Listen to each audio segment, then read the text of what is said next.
By all accounts, Mercedes team principal Toto Wolff had an eventful weekend in Sao Paulo. Even though it ended on a positive note with his driver Lewis Hamilton winning the race, getting to that point meant navigating a few stressful moments that led to a few outbursts.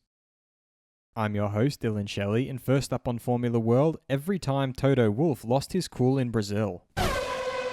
It all began with Lewis Hamilton's disqualification from Friday's qualifying. The FIA would say there was damage on the rear wing, and therefore we weren't in breach of the regulations. They also said there was nothing that happened with intent from our side. Then we are reading disqualified, which honestly I couldn't believe. I thought Ron Meadows was making a joke when I saw the WhatsApp. So, strange things happen. Hamilton would storm through the field in the sprint race to finish 5th from the back of the grid, a feat that was met with a strong reaction on the radio from Wolff that included an expletive. Wolff explained this outburst after the sprint race. You need to build up resilience, and that was meant by saying fuck them all. The point is that yesterday the car was being tested, and today, 2 hours before the race, we got the information that we were disqualified, and that is, how can I say, in a way, sad. He, however, still couldn't let the disqualification go, as it emerged a little later that Red Bull had been allowed to change parts under Parc Fermé. We had a broken part on our rear wing which we couldn't look at, couldn't analyse, failed the test, and after, disqualified. Very harsh. And then you see on the Red Bull repairs 3 times in a row on a rear wing whilst being in Parc Fermé with no consequence. The race on Sunday did little to calm Wolff down as he felt that Max's defence was over the line, and Wolff wasted no time after the race to air his displeasure. That's one thing, and obviously that really peaked with the decision in the race, which was, really wrong defence from Max, absolutely an inch over the limit, but he needed to do that to defend. He added how it was laughable.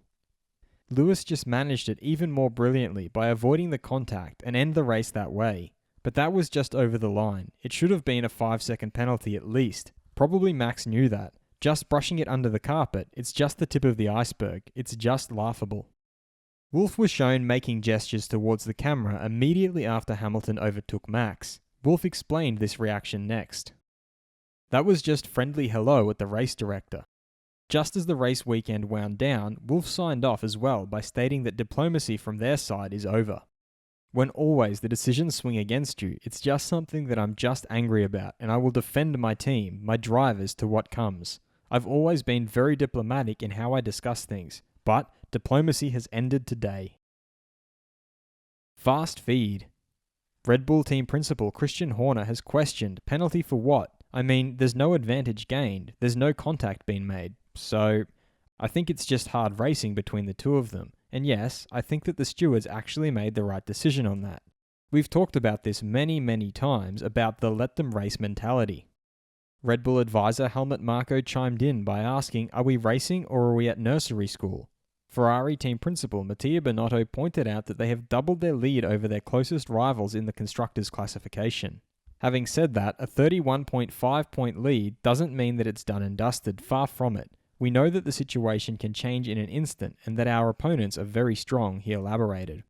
During what proved to be a busy weekend, the team, both at the track and back in Maranello, worked very hard and with great precision, tackling every situation with the right approach, he wrapped up.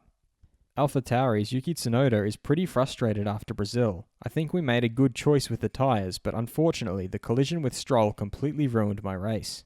It was a risky move, but he just wasn't looking in his mirrors and we came together, he added.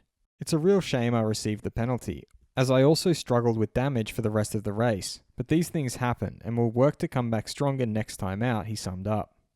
Aston Martin's Lance Stroll, meanwhile, thinks that Yuki's move was desperate and he was way too optimistic. The contact damaged my car, and from there, more pieces were falling off, which meant that the pace got worse and we were just going backwards, he expanded. It is disappointing to retire, but this weekend has made me even more determined to finish well in Qatar next weekend, he concluded. Was Verstappen's defense against Hamilton in Brazil fair? Head over to my community page to vote in the poll and let me know what you think in the comments. And if you liked this video, feel free to subscribe and check out my others for all the latest in the world of Formula 1.